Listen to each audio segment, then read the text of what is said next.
lovelies. How are you doing today? Well, I'm fine. You didn't ask? Oh, I'm fine. I know you like gist. I like gist as well. Everyone likes gist. But the gist we are going to be having today, my God, premium gist. See, I have an academician here, so she will tell you whatever. But even if I said the wrong thing, she's going to educate you guys. So you guys don't worry.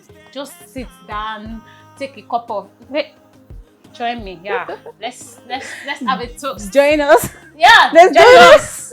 Join us. Let's have a toast. Because today we are going to be gisting about a book. You can feel it. So can we have the drum rolls? Well, she's my friend, like old friend, you know now, and she's a bookworm. She, as in, do you know that she finished? She had a degree from Obafemi Awolowo University. Hey, you heard that? Obafemi Awolowo University. You guys should just sit down and chillax. What is going to bomb? Wait, she's an academician and she's a good friend of mine. Though we don't talk much more. We're still good friends. Do you have to say that? No, I have to. She's still my friend. Way back, like whether we talk or not, she's still my friend. Yeah. Right. So let me welcome Mrs. Abiola. She said she's not Deborah. But me, I like Abiola. Abiola Fifelola. Yeah. Did I get that right? Yeah, Fifelola? you did. Okay. Fifelola, yes. Thank you very much. Thank you so much. Can you say hello to our people at home? Hello, everyone. Hello. She has said it all. I'm Abiola Fifelola, and I really appreciate you. Thank you for this privilege. I'm really glad to be here. I mean, this book, I say it all the time that it fascinates me, and I'm glad you have me here. So, let's talk about The Dandelion and the Lost Boy. So, what do you think about that title? Wow. The Dandelion. The title itself, The Dandelion and the Lost Boy. You see, the first time I came across the Dandelion, I went to my dictionary immediately and I checked for the meaning of the word Dandelion. Before I even read the book, there's no word like Dandelion. So, God, I sat and I was like, what's Dandelion? I said, it's a panda and a lion. So that's Dandelion. The title is not just about the surface title. The title is highly symbolic. Okay. It says so much about the book, and it is actually a very lovely title. And like I said earlier, I'm fascinated not just by the book, I'm fascinated by the title. It's a lovely title because it's symbolic and I love it. Well, yeah, she says it's symbolic. Well, me, I like the color, Sha. It's so colorful. See, the first time I actually saw it, I was like, this book is so beautiful. I swear, it's so colorful. Like, it's a book that you just pick and say, what's this? Yes. Like, you see something, like, no, I really need to see, I need to check, even if I do not understand, but I need to check what is inside this book. And this is why children would definitely want to read it. I mean, it's beautiful. Anyone would just want to read it. Okay, yeah, thank you. So, what do you think about a Nigerian American writing an African book like this? What do you think about it? Oh, it's actually a good thing when we actually travel out of Nigeria, we start from changing our accent. I'm using a lot of people. I won't say most, a lot of people start from. And then they start mentioning they. All these people. Okay, so we start from changing our accent. Then we just want to act like people in the abroad, and then we just, in most cases, we just forget that there is a place called Nigeria, and Africa as a whole. And the fact that this person remembers that, okay, I should talk about my home, I should talk about Africa, I should talk about where I'm from, is actually very commendable. Wow. It's highly commendable. Wherever the author is, I think he can. He should be able to hear Sincerely, this. and when I see authors, when I see people who are doing this, and there are so many people doing it, Okay. and you see, it shows that Africa is a good place. Of course, it is. It shows that we should never forget our heritage, and it is commendable. If you really want to know, you don't have to have one. Yes. To know what's up. You need to have a Because copy of you have to have a copy Dandelion. of It's this. a book to have. I mean, Exactly. you should get it. And the beauty of it is, it can be read as a children. Yes. Have you seen what is written in here? It says a children's storybook for readers aged 2 to 182. That fascinated me. I was like, really? And I know that this Even person a child knows of 1 year old Can can be read read it. too. can be read. I read True. it. Africa is not a desolate place. It's a land playing with Milk and and honey. Okay. Yes. So, and do you know the funniest thing again? Do you know what I like about this book again?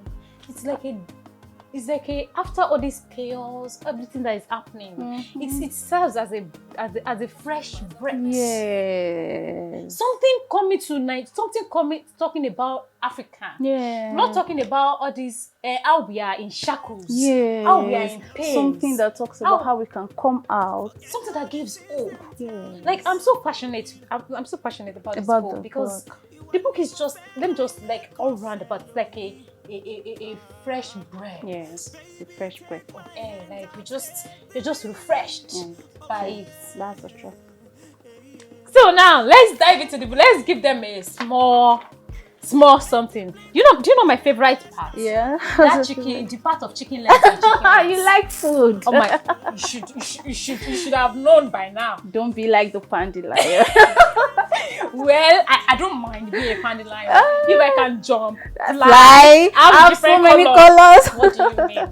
No, let's moving forward. Okay. So, will you do us the honor by starting chapter 1? Okay. Okay.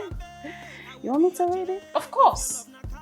First of all, I want to talk about the end rhymes. Okay. And the every part of the text, this book has end rhymes, and that is sweet. Land, sand, I buy, speak, chick, anymore, for, away, today, stay, way, my way, no way. Okay, so I'm just going to read. A little boy in an African land sat crying in a mound of sand.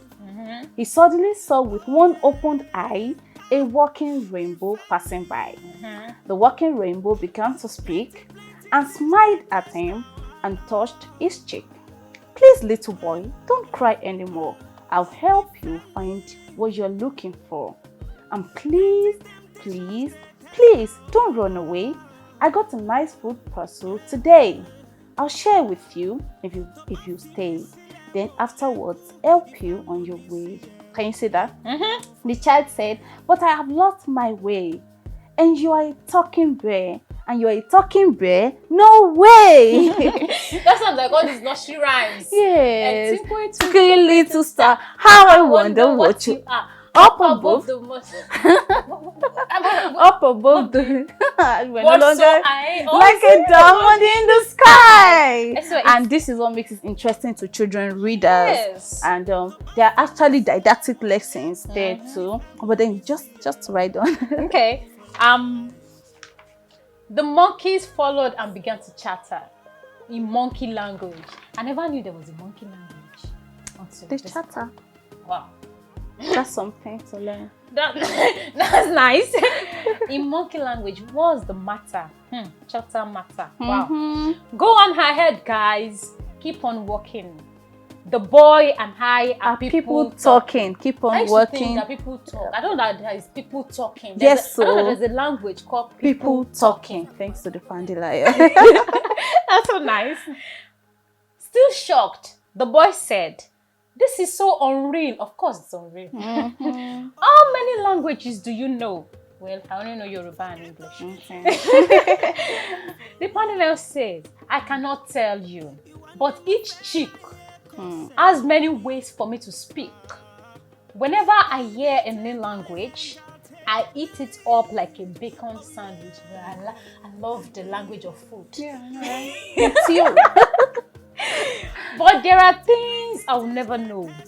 Like how a man imagined the banjo. Is it banjo or banjo? Like I'm still trying to wrap my head around it. You want it to be banjo? I don't know. It's actually an African musical instrument. Banji. Okay, banji. I was thinking banjo. You children learn inside a school where teachers teach you every rule. We animals learn in a different way. Each lesson is a game we play. So I understand birds when they squawk. yeah. But people need to people talk. I learn from listening when they speak. Can you take it from there? When listening, I don't make a peep. Up in my tree branch where I sleep. You people like to hug your meals. And I have nice picnic under tree You tell bad jokes that make no sense and sing like donkeys by a fence. How are you? Okay. The boy said, I'll eat with you. And then politely said, thank you. Wow. So let's talk about the book, Pan Africa. Wow. Okay. Africa. Okay. First of all, I would just like to talk about the plot. That's just the summary of the book, of the story, and the story is set in a magical forest. It's a little boy in an African land starts crying in the sound of mud. Okay, so the boy, a fascinating creature finds the boy crying, and then the creature helps him find his way home. That's just the summary of the boy. So I'll just go ahead to give. Yes, it has 6 chapters. Just everybody. Well, I need to drink today. See, go and get your drink too, because our academician is about to start. Yes, so you guys should be ready, I think. All right. Okay, so in chapter 1, like I said, the pandy lion hears that someone is crying, so he goes to meet the boy, and the boy is like, they are a walking rainbow. So, and he tells the boy to stop crying. He offers the boy food, and then he sees that the boy sees that the pandy lion is actually talking to him, and he says, why are you talking? You're a talking rainbow. You can talk. And the pandy lion says, he understands. He speaks different languages. He understands animals. He understands birds. They begin to.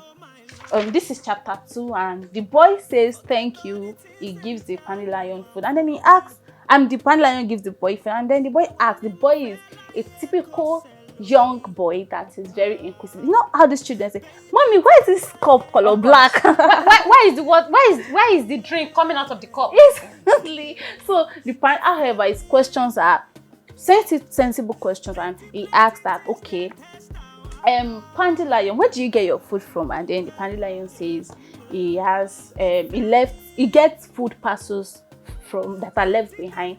First of all, I want us to know that this story is an allegory.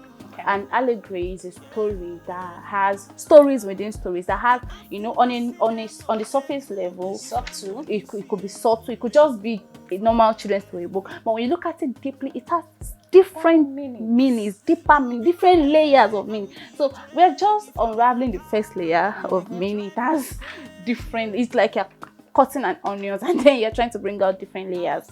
It helps us to think.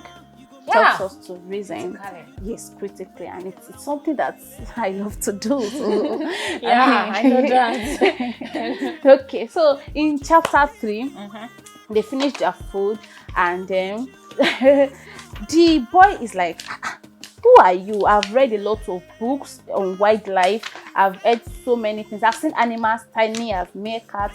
I've seen dogs. I've heard about so many, but I've seen kangaroo. But then, who are you? That's the boy asking the boy. See, I said the boy is inquisitive.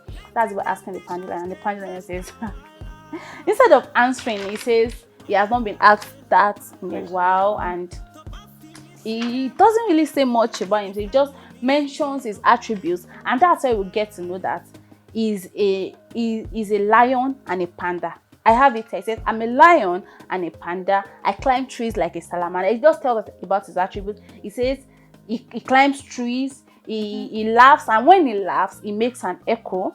And then we get to know that the pandy lion has so many colors, and his color changes like that of a chameleon. And he said he has ever counted 70 million colors, blue, yellow, and everything in between. That's true. How many colors do we have in the world? I see plenty, my sister. There's sometimes I'll just check. I'll be like, this is one.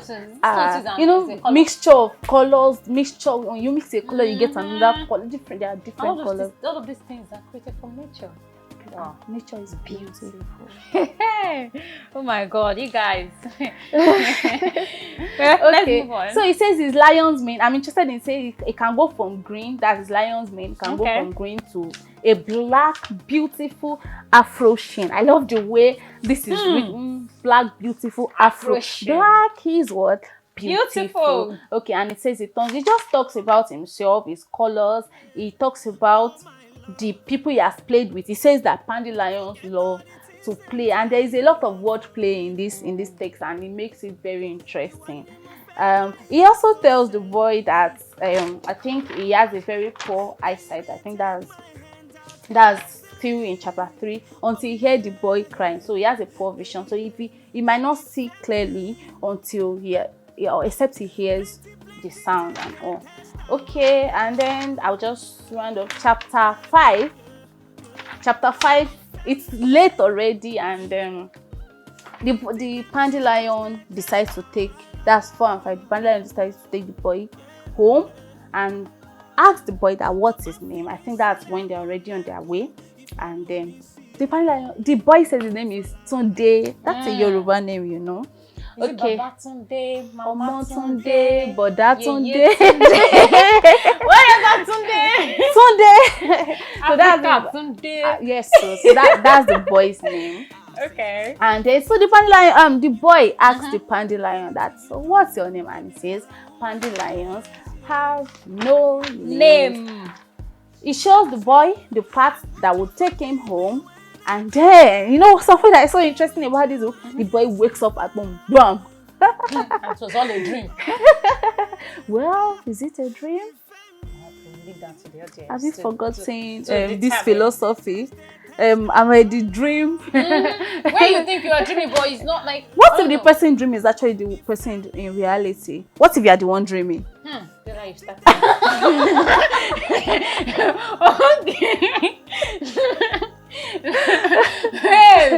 Okay, guys, so we're not talking about philosophy today, because if she's going to dive into this, oh my God. Okay, so he wakes up at home and he sees a double rainbow in the sky, and you know, he's happy, and he was like, was that a dream?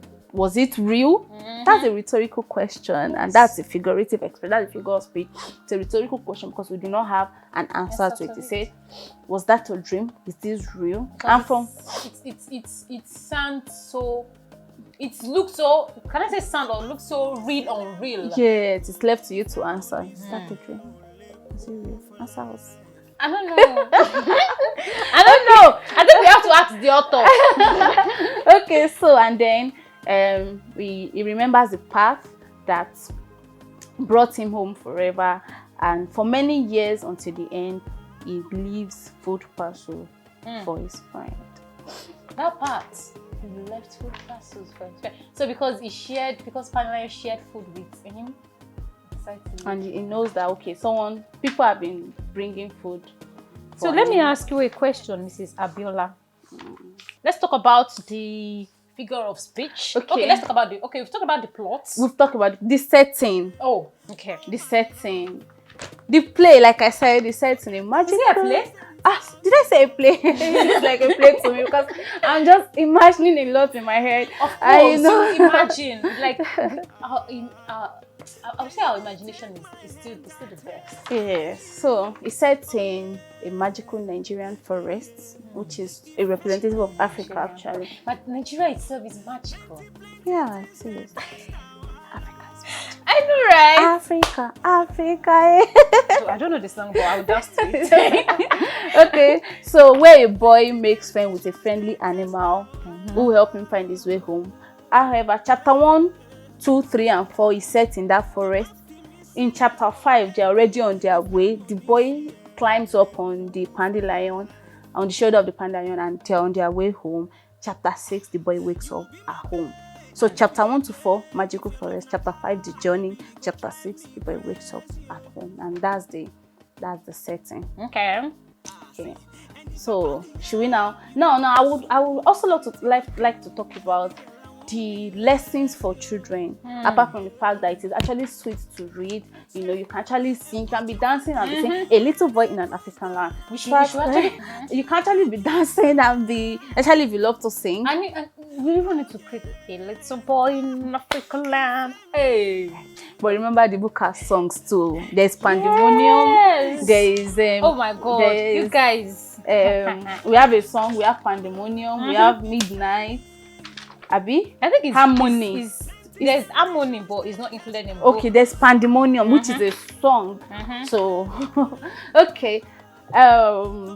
Didactism. The first thing is that. Wait, our educationalist. Yes, ma'am. Can you please tell our audience what is didactic? I know what. Okay, didactic are just lessons you learn from a particular text, that morals that we learn. Okay, the first thing is that we see the dandelion says, please don't run away. There is politeness in this story, and it is actually very important that our children know that there is a need to be polite. And then you know that he refuses to take food from the dandelion. As a child, I was trained not to take food from a stranger. In fact, my mom would go out together. My mom, not face. She would just give me one face like this. She'd be like, if the visitor say, Jay. She'd be like, Jay. Exactly. But the face, there was a day my mom, we went to a neighbor's place, and then I was hungry. We had not eaten, and she was like, Jay. The person offered us, Jay. I was like, me or Jay. You said that, Jay. You like Jay now? Jay. That's how me self collect food. You not hear the end of it when you get to my dear. Oh my God, it was brutal. See, so I was like, but you told me to eat it, and I ate it. Mom would be like, "Shoki, would you?" No, I was hungry. We forgot to look face. All right, so we see that he actually does not want to eat the food, and it shows the morals that Africans, Nigerians, that we instill in our young children, and it should follow you to anywhere you go to. And even when you are in diaspora, you should not forget your morals. You should not forget your training. At first he refuses to eat, and then the parent had to beg him before he actually accepts the food. So that's cool. And then after accepting the food, he says thank you. He says thank you for offering me some. That's another thing to learn. So we learn the magic words. It's in a magical forest anyway. And I want to bring out to your point too. You know where we know dandelion does not cook. Yes, food were left for him by people. It's kindness too. Yes, it's also politeness too. Now these are just the surface layers. When we break through, food might not actually mean kindness in actual fact. Okay, so these are just the things that we learn. Kindness. The dandelion shows kindness to a boy who is, and it's not his first time. He once saw a boy, and then he shows. So these are surface things in the text. We see politeness. We see lessons to learn from being an African. It's actually something really good. And even our language itself, it has politeness in it. You cannot tell someone that is older than you that uyawa. You want to. But you know, in English, you can say, "Hey, come." Yes. Come means I can say come to you. I can say come to edge of yes. But in Yoruba, hell, or in Africa, even not Yoruba alone, Igbo, or like African language. Yes, I guess. And then there is the place of we trying to comfort ourselves. They don't know themselves from anywhere, and then the dandelion hears his cry, even as a poor vision, and he tries to make him stop crying. Why he doesn't even know the problem. So it's the place of being human. We should always be human. We shouldn't, when you see people passing through any issue, you should be there to comfort them. These are things that this book has taught us, and these are values we know, these are virtues we are used to. But this book is not bringing out to us more. That we can do more. We should not forget these virtues.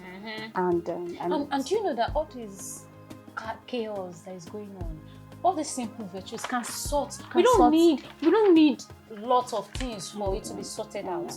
All these little kindness, showing kindness, little politeness can help, can go a long way. It can, sincerely. It can. Yeah, so that's just at the surface level of the text, and there are still more. There are a lot, and I feel like we should all read it. I feel like this book is something that everyone should have, and there should be no home without this book. I cannot imagine. Sincerely. I can't imagine how, if you, like, from the way we are even, like, the way we are so passionate, you should check it out. Like, I need to see what is. You need to see the Pandilion. You need to read the Pandilion. The title alone itself, it's captivating. Sincerely. Okay, let's because if like, but don't worry, guys. We are just giving you. Hey, if you read it, you will understand what we are trying to say. Yes. So should we go deep? Before we go deep, let's talk about the graphical illustrations. That's still okay. The graphic illustrations. Can you guys just imagine? Have you ever seen this kind of beauty before? God, like it is so beautiful. Like, I just know, like when you just see those illustrations, it lights up your quality creative work. Oh God. Abiola just I was trying to look for English, but she just destroyed whatever it is that I just said. Like, no, this is phenomenal. Okay. I mean, it's beautiful. You just want to feel it, you know. You want to be in the text. You want to actually see the Pandilion, because see this piece on the Pandilion's face. Can you see that? Can you see the texture? Can you see the green color? Green means life. It is nature. And it's a very beautiful color. Can you?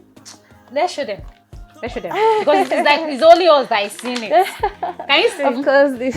We talk about the boy, the lost boy that was crying. Everything is beautiful, sincerely. Now let's talk about the graphical illustration, like the meaning. I know, because I know. And she has a meaning for all these things like this. Yeah, all this our education is. Don't worry, we'll get there. We'll get to the meaning. Okay, I would just like to probably. I when I was trying to study the book and try to see why would someone sit and write this book and title it a book for readers age 2 to 182. It's not a mistake. The writer knows what he is doing. I mean, he's someone that knows what he's done. I feel like there are reasons why this person wrote this book in the beginning. So there are hidden meanings in the book, and first of all, it starts with a little boy in an African land. So the setting is not just even a magical Nigerian forest. It's Africa. The writer practically lampoons the African society through the eye of the lost boy and the Pandilion. So it's like a mirror. Yes, it's like a mirror. Wow. It mirrors the African society. Both Africans in Africa and Africans in diaspora. Do you get? And most of all these Africans in diaspora, they don't even feel themselves as African. No, you are not lost, my dear. You are coming back. No, we are cousins. Yes, we are related. You don't know. Okay, let's say you are coming back. Wherever you are, if you decide to come back, we are still cousins. There's no way you want to. You cannot bleach your black. There's no way, my dearest. So a little boy and then the Pandilion, and they are both lost, but then we'll get there. And when I was telling the story, I don't know if I mentioned that the boy he keeps asking the Pandilion about who he is, his origin, and the Pandilion says he doesn't even know. He's the only Pandilion in existence. He's not sure of himself. He once got lost while playing with a butterfly, and then he gets food, not like he prepares, or of course it's an animal, obviously. But then the boy is lost. I actually said that I'm intrigued by the story because it is sweet. So the boy is lost, and now this boy represents African youth. It's a symbolic representation. I will say this.